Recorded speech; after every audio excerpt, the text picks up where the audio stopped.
We work so you can play. Matthew here from MiniWarGaming.com, and in this video I am going to be reviewing the digital editions that Games Workshop puts out for their codexes, for their supplements, and for other things as well. This is not on the novels or the Black Library or anything like that. It's more just on the things that you would get when you're playing Warhammer 40k. Yeah, maybe basically Warhammer 40k. And I want to talk about this because this is a bit of a controversial subject, because I know a lot of people were disappointed when they started seeing Games Workshop put stuff out as digital editions. So I want to talk about the pros and cons about this. I've now purchased several of them and used several of them in the library. We bought this iPad for the company just because of the Games Workshop digital editions. That's actually how much I wanted to start to check them out and see how good they were. Because unfortunately, most of them are only available to iPads or to Mac users or to iOS devices. And I say that as a big unfortunately, because that already right there eliminates a good portion of the market. So I'm not quite sure where to start, to be honest, because there are things that I love about these, and there are things that I absolutely hate about these. And it's going to be a tough subject, because talking about whether something should cost money or how much it should cost is so subjective that often we don't seem to have the right perspective when we're just trying to figure out what they should cost. Because I know a lot of people complain about Games Workshop prices, but I'm actually the kind of person who looks at it and says, I don't actually think their prices are too high. You're just looking at it, you're going to have to get so much, and you're looking at, oh yeah, but that one miniature costs so much, but it doesn't matter. Well, like, what is too expensive? Well, really the cost of any product should be what the market's willing to pay for it. And I know right here we're already going to get off on a good foot here, and some people are going to start disagreeing, but that's okay. There's the basic supply and demand curves that you look at when you're doing Economics 101. And that is that the higher the cost, it drops the supply. Or sorry, not the supply, the demand. And so you have to find that intersection point where if you charge too little, yes, you'll sell more, but remember, you're only making so much profit per unit, the thing that you're selling. And so if you charge too much, sure, you'll make more profit per unit, but then you won't sell enough to make up for that. Like, if a very simple example would be, would you rather sell 100 things for $1 each, or one thing for $100? And the answer to that should be one thing for $100. In most cases, there might be some weird exceptions to that, because that means you'll have more of a profit margin. Because if you're selling 100 things to 100 different customers, it's just the logistics and the cost per thing is probably going to be much higher than the cost of just selling one of those things to one customer. So that's the first thing. And by the way, this is probably going to be a long video, just so you know, because we have a lot to talk about here. And so I remember when I first opened it up, my first reaction when I opened up the store, the iBook store, that's what I have on the iPad, and oh, there's an update. What's the update? Oh, updated interactivity. Okay, that's fine. So hold on, let me go to the store, books, purchased. I'm going to click on this and click on Games Workshop. So I go into the Games Workshop thing. There's tons of them, first off. But I remember looking at it and thinking, okay, so how much does this stuff cost? Well, let's start with the codexes, or the codices. So you have two types of codices that they offer. They have what's called the ebook version, and they have the enhanced edition, or the interactive edition. And the ebook version is a little cheaper. Let me give an example of that. Where is the Tyranids one? Because there's the ebook version, interactive version, enhanced edition. See, I got the Tyranids enhanced edition, but there was the Tyranids that was not enhanced. Oh, come on, you were right here a second ago. Blardy, blardy, blard. It was something like $35. So if you, in Canada, the cost of the Tyranid Codex was around 60 bucks, like $59.50 actually, if you buy the physical codex. And on here, the digital edition, the ebook, so not the interactive one, it's just a PDF basically that you're viewing and you're flipping through, was about $38. So it is cheaper. And that's what I would expect. I would expect a digital version, not because it should be cheaper, like this is the big difference, but because of perception. People have a perception that a digital version of a book should be cheaper. And because they're thinking, well, the cost is different, they don't have to print the book. And you know, for the most part, I agree with them. If I get my Kobo, because we have a Kobo, and I go to buy a book, I expect it to be cheaper than going to the store and buying that book.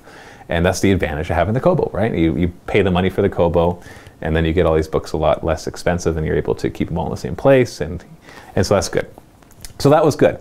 Their enhanced edition, however, costs actually slightly more. Now, not really. It's $59.99 as opposed to $59.50. So that's actually, I would just say that's the same price. So the enhanced edition costs the same price as the physical edition. Is that too expensive? Well, let's look at what they offer. So this is, I guess, the first part of this is we're going to be reviewing the codex. All right, so library. Let's take a look at the Tyranid Enhanced Edition. It's already downloaded. What are you doing? I went to the library. There we go. Tyranid Enhanced Edition. Okay, so it flips. Say, there it is. Isn't that pretty? And I'll make sure not to show you too much of it because I don't want to be violating copyright. And so what does the Enhanced Edition do? Well, if you have a codex, you'll recognize this. It looks just like the codex, but now everything is clickable. So it says Special Rules Fearless. So I click on Fearless, and it gives me the rule for Fearless, which is very handy. I actually like that. There's been times where I've looked it up, and I'm like, okay, what does he have? He has a grasping tongue. What's the profile for that? Oh, it's Strength 6, AP 2, Assault 1. Oh, it's Assault 1. Whoops. I shot it twice in my last game. 12 inches. And it actually tells you what is Assault, what is Gulp, and the Gulp says it does Precision Shot, and so what is Precision Shot? And so it actually has all the rules, and it even has like a glossary, index, and dictionary, so you can actually click on that and get more rules. So that is cool. That is nice. And other than that, it doesn't, here's the other difference. The other difference is when you go to the very end, you get force requisition. Now, when I saw that they included this, I'm like, oh, totally worth paying the same amount of money as the physical edition, because this, what is the force requisition? It's an army builder. Oh, sorry, not an army builder. Yeah. I don't want them to get sued. It's a list creation tool. So welcome to Force Requisition, our new interactive collections manager. So they call it a collection manager, but when you open it up, basically it allows you to add the various units and make an army. And I thought this is really cool, but it's not. It is zero functionality. Like, for example, I click it and I say I want a hive tyrant, and okay, so there's the weapons I can choose. But no, that's not all the weapons. Okay, there we go. Oh, there we go. Okay, sorry. Wow. I just learned something while making a review of this. Because I'm like, where are all the other biomorphs? I actually thought that. And now I'm just like, okay. And then just right now I thought, well, maybe, oh my goodness, there they are. Okay, so I have to take that one back. So you can actually find all the upgrades. But the fact that I just figured that out now shows you how bad the UI is. It still is not useful. Because let's say I choose all my upgrades, blah, blah, blah, and I add them to the collection. Okay, so I had something else in here already, so let's remove that. So there he is. There's our hive tyrant. So how do I tell it's a hive tyrant? Well, it's the HQ symbol, and then I click on it, and it shows a hive tyrant. Now, what are my options here? I can close it or remove it. Can I edit it? No. First problem right there. If that was all, though, if it was just that I can't edit it, nah, big deal. I'll remove it and add it again. But let me just demonstrate. Let's just add a few more things. Hive crone, let's add you, and let's add the spore mine, let's add the harpy, let's add some troops, and let's add, oh, did I not add that one? There we go. Okay. Oh, wait, where are they going? Where are the rest of them? Oh, I can see just the tops of those, but can I get to them? No. And if there is a way, look, okay, you think, okay, I can view the collection. So that's everything in there. So maybe I can click on these and edit them. Nope, can't edit them, not at all. So, okay, oh, and here's another thing. Okay, so now that I have this thing open, how do I close it? Oh, there's an X right here. Okay, so I naturally went, okay, X. Oh, that closes the force requisition. I'm like, oh yeah, okay, I just gotta tap outside of it somewhere. Come on, go away. Oh, you gotta tap view collection again. So, bad UI, bad UI. And if that was it, if it's just bad UI, I could take care of that. But I can't actually get to the stuff that's down there. Now, if I'm very careful, I can click on it. Okay, but what happens once I have more than 12? I can't get to them. So the only way that I can get to them is to remove everything before them. Oh, and it gets better. When I remove this troop, oh, it's still there. Oh no, that's a hive crone now, but it still has the troop symbol. So I realize, you know, bugs might be fixed. That's the actual, the beauty of having a digital edition is that when I log back in, if they've made a change, it'll say there's been an update and I can download that. So maybe they'll fix this. But as of right now, I actually was excited to use this. I tried to use it and I could not. I literally was not able to use this. And that was very disappointing because I thought having an actual list creator would have, in my mind, mostly made up for the fact that the cost of this is the same as buying the actual physical book. You know, mix that with the interactive version of it and the fact that I can have all of them on one iPad, I would do it. Now, I'm a little biased for what costs too much because I bought this with the business, right? It's not me personally buying it. So if I was personally buying it, it would be a hard choice because I have the physical book that's $60 and I have this at $60. Now maybe I can find the physical book for less than $60 because you can go online or you can go to a store that does it discounts or they have a sale. There might be a way to find it, but there's no way that you're going to get this for any less than $60 because you can only buy it through here. And that's brilliant for Games Workshop because, you know, they're limiting, there's no loss of revenue here by having somebody else sell it. It's all available right here. But this is useless. This force organization thing, this force requisition thing is actually useless. It tells us our total collection points. I can't edit them. I can only remove them. When I remove them, there's the bug, at least right now. Okay, there we go. See, now you can see that one gone. But when I click on that, that's a Tyrannifex. That's not a fast attack. So this is buggy. I can't get to the ones below. If it's just this one line, then I can carefully tap and get them. But I can't get to the ones below that. There's no way. I have tried everything. And you can see that just how bad the UI is when on this video, after having used this thing quite a bit, I finally discovered that you can actually scroll through here when you have something that has lots of upgrades. Because I was wondering where his upgrades were. I thought, oh, they don't actually let you choose all his upgrades or heavy support with the Carnifex. Biovores, Carnifex.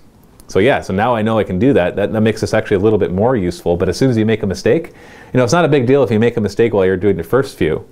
But what happens once you get down here and you make a mistake? How do you get rid of it? You have to delete everything before it to bring it back up. That is just, you know, combine that with everything else, and this thing is pretty bad. If they fix that, if they fix it so I can actually do this, and that these icons work properly, and if they fix it so you can click on one and edit it, then I'd say that is a sufficiently good list collection tool, or a list builder tool, or whatever you want to call it. But until then, this aspect of it, and the fact is, like, you might think, well, okay, so there's some bugs, they got to fix it. Why? Who tested it? Who opened this and said, yeah, this works great. They must have just opened it, added a couple things, and been like, okay, it looks good, passes our quality assurance test. Like, who programmed this and then used it afterwards? Like, this must never have been used by anybody who was reviewing it before it went live in actual games. Otherwise, they would have quickly found these problems. Now, they may have, because they knew the interface, they may have known that you can go up and down, but there is no, there's no way to get at the stuff underneath there. And I can't get rid of this when I tap on the outside. Like, there's very basic, oh, if I tap on these, it gets rid of it. There's very basic UI things that people are going to expect, and those things are not present. So I give this force requisition thing an F- because it's not functional. And when you pay $60 for this thing, you're going to want it to be functional. Now, the rest of it, let's assume that the force requisition thing was functional. What grade would I give this codex? Well, let's pretend for a moment that you actually get this when you buy the physical one, which is what they should do. Or at the very least, they should give you the ebook one. When you buy your Tyranid Codex, your hard copy, the physical one in the store, they should, in that, have a little insert that you pull out this unique code, and you get to go into iBooks and you get to type in this code, and you get to get that digital version for free. Now I'll give it to them. Don't give you the enhanced version, just give you the ebook version. So you basically have the digital version for free. You should totally be able to do that. Now I know why they won't want to do that, because you could have bought that codex from an independent retailer, and they only made half as much. Actually, that was sold at 45% less than their normal retail cost. And so they want to make sure that more of the money comes back. But that's a whole other problem that Games Workshop is going through right now.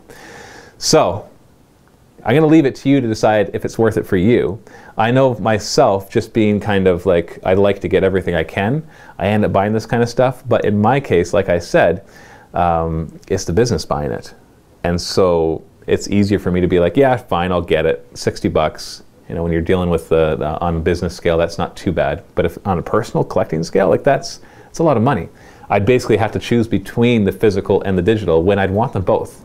Because there's been times where I've wanted to open this up, and there's other times this is really annoying to open up because my iPad will turn off. I'll have to turn it back on, put the code in, and then I'll press this, and sometimes this is laggy. Whereas with a book, I can, if it's right beside me, I can pick it up, thumb through it, and get it.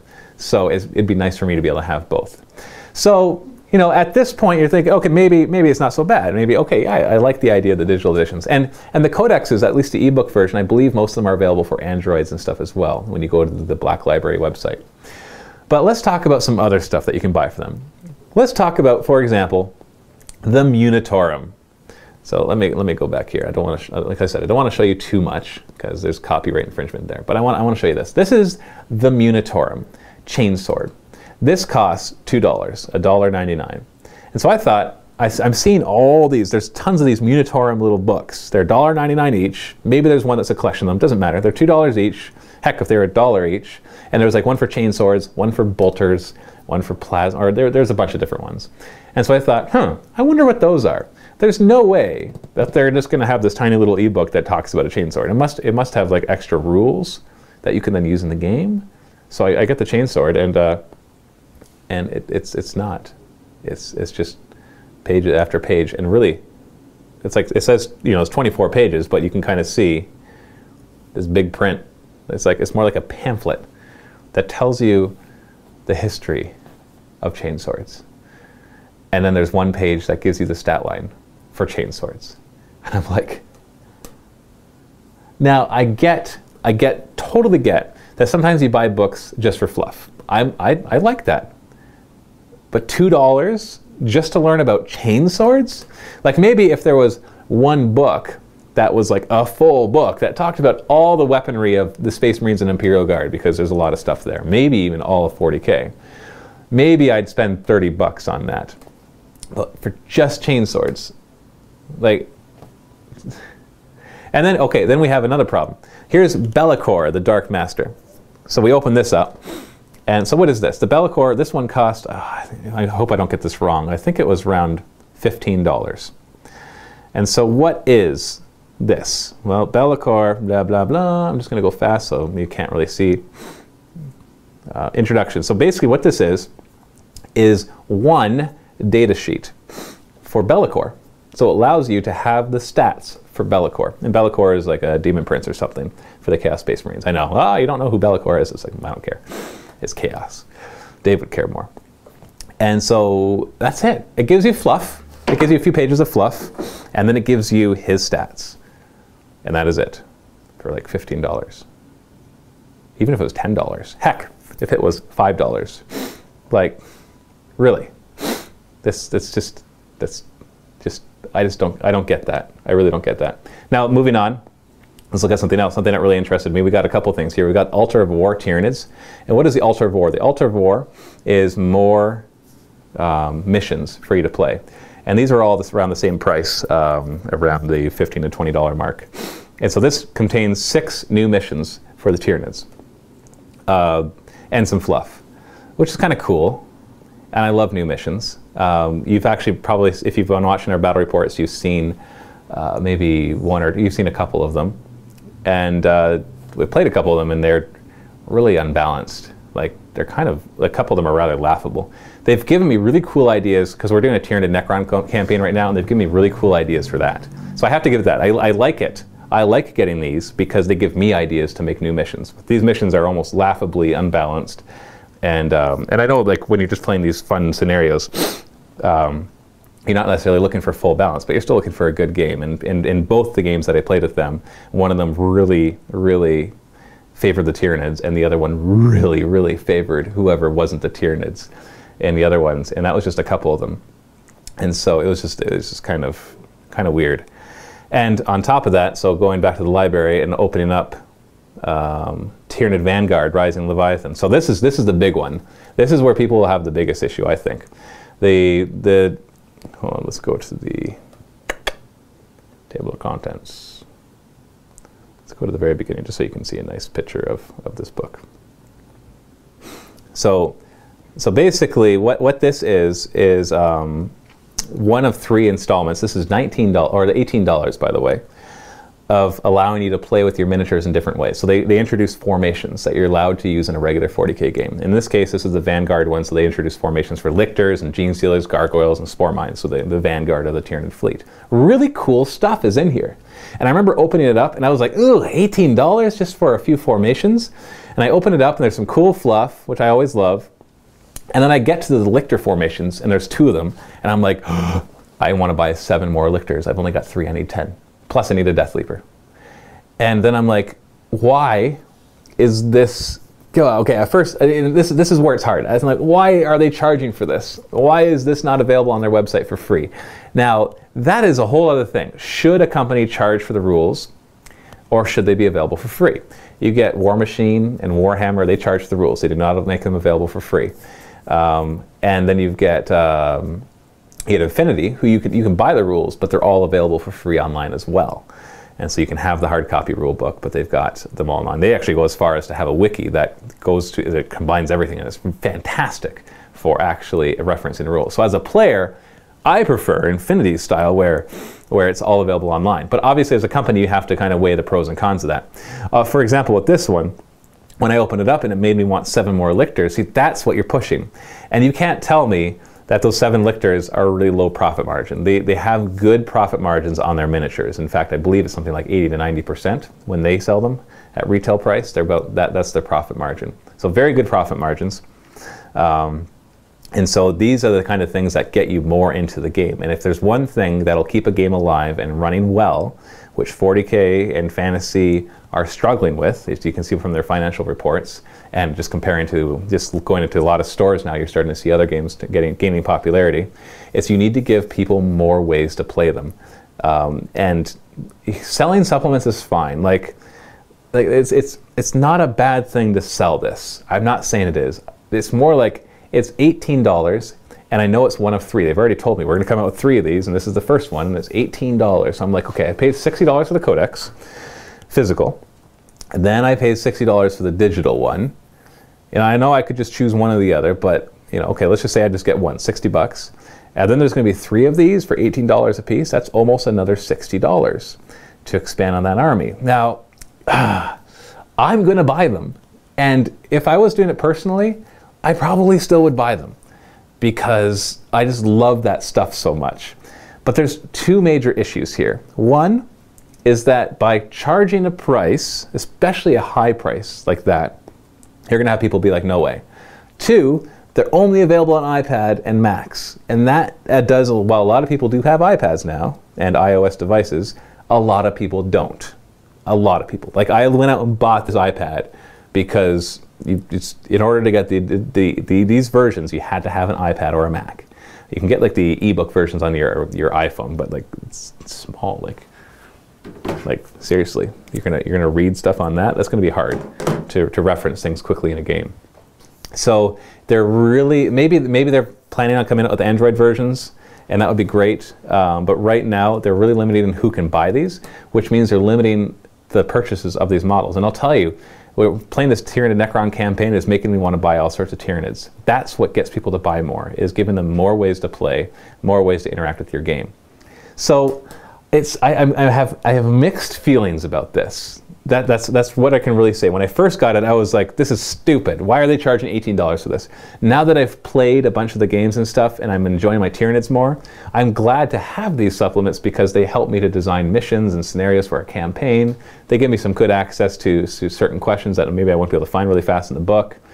And yeah. I think that's, we have the Kill Team thing too, but it's just another book, so it's cool. But I'm not going to go as far as to say that Games Workshop should be providing all this stuff for free. I know I've kind of said that, but that's tough. I'm not 100% convinced that that is the way to go. But I do know that by limiting it to digital edition, which they are, maybe they're planning on coming out with the physical books, but that, you're going to miss the boat. The excitement for the Tyranids is right now. And you need to, if you're going to be releasing this stuff, they should have the physical versions as well. There should definitely be if you buy the physical version, you get the digital one, at least at a discounted price, at the very least. So that's actually even a good upsell when you buy the physical codex from an independent retailer. Okay, so you're only making half the money, and there is a coupon. that, or a unique code that basically says you can get the digital version at half price. And so yes, you're only making half the money, but you've already made some money from the sale of the physical codex. Whereas a lot of people, once they got the physical, won't buy the digital. That's just because they're just not going to want, they're going to want to put the money into the miniatures, not into another book, especially when it's the same book. So there's just so many issues with this. And the fact that the forced requisition thing doesn't work, that kind of leaves a bitter taste in my mouth. I'm not sure. Maybe it works in the other codexes. Maybe there aren't those bugs there. I don't know. I'm not going to download all the other codexes because I'm only going to use the ones. I'm only going to buy the ones that we play with. So I'm not going to go spend hundreds and hundreds of dollars just so that I can see all the different ones and see if the forced requisition charts work there. So that is my review. It's a mixed review. It really is. I like that they're finally coming out with more supplements. I think that's something they should have been doing all along. I don't necessarily like the way they're going about doing it because it limits the customers in two ways. One, because of the devices that you have to have in order to view them, and two, because of the prices are too high for digital versions. And that's just a problem. I even think the interactive version should be cheaper. I'm just accepting that higher price because I'm like, okay, well, you know what? It's got the interactive and it's got this force requisition thing that, you know, technically if it worked, it'd be kind of cool and it would be useful.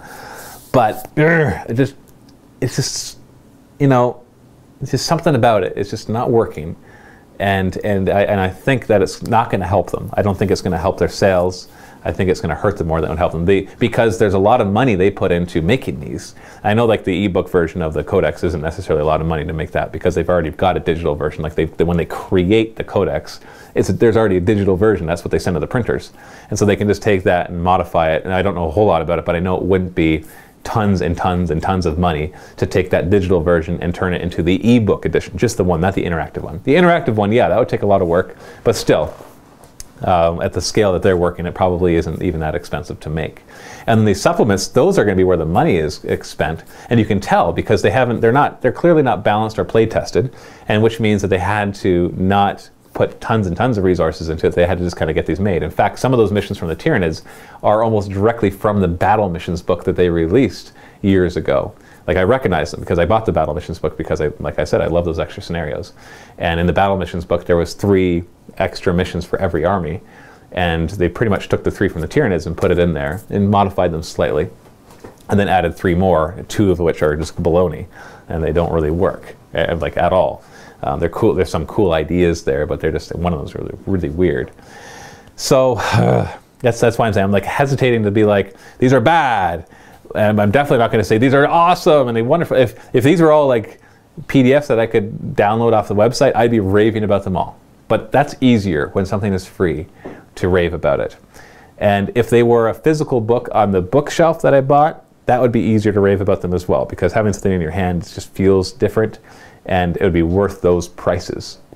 Although I don't necessarily think that having a supplement to the Tyranid Codex costing almost $60 would be worth it, but I already think that their codexes are a little too expensive as it stands, even if they are hardcover, because even that hardcover bends and it doesn't look very nice. Or just make them soft cover, make them cheaper, or give people the option or something. But that's a whole other subject. So, should you buy them? A kind of half and half. It's like, if you're looking to save money, if you're the type of person who like, you save every penny to buy stuff, then don't buy them. Because, except maybe like get the ebook versions of the codexes rather than buying the physical versions because they're cheaper, so that'll save you money. It requires you to have an iPad and bring it with you when you're playing, but maybe you don't mind doing that anyways. Maybe. Or you can have a Mac and not bring that with you wherever you play because, you know, you can't bring your Mac. Unless you got I guess if you have a Mac laptop or a MacBook or whatever they call those things. I'm not a Mac person, so can't really say. All I know is that as much as Mac is gaining in popularity, it's by far not the big chunk of the market share at this time. Their devices are, but not the actual Macs. So I'm going to leave it at that. I'll let you decide how you want to take all this information. Leave your comments below. Let me know what you think. If you have a good experience or a bad experience with digital codexes and digital editions of all these different books, let us know. Be as kind or not as kind as you want, because I know that people, they can get really riled up when it comes to Games Workshop because in the perception of the people, they've been doing lots of mistakes, and I agree, they have been making lots of mistakes. And so just post what you think below. I want to hear what you think. I want to hear, is this generally the feel? Now I know that, you know, a noisy minority on the internet isn't necessarily going to tell us everything. But so if you are actually somebody who likes these a lot and you think that they're worth every penny, make sure you post as well. Be a fanboy. It's okay to be a fanboy. Fanboys are good. They help companies to grow. But if you agree with me, just go ahead and post below as well. So that is all. Thank you for watching this. This is Matthew from MiniWarGaming. Happy wargaming.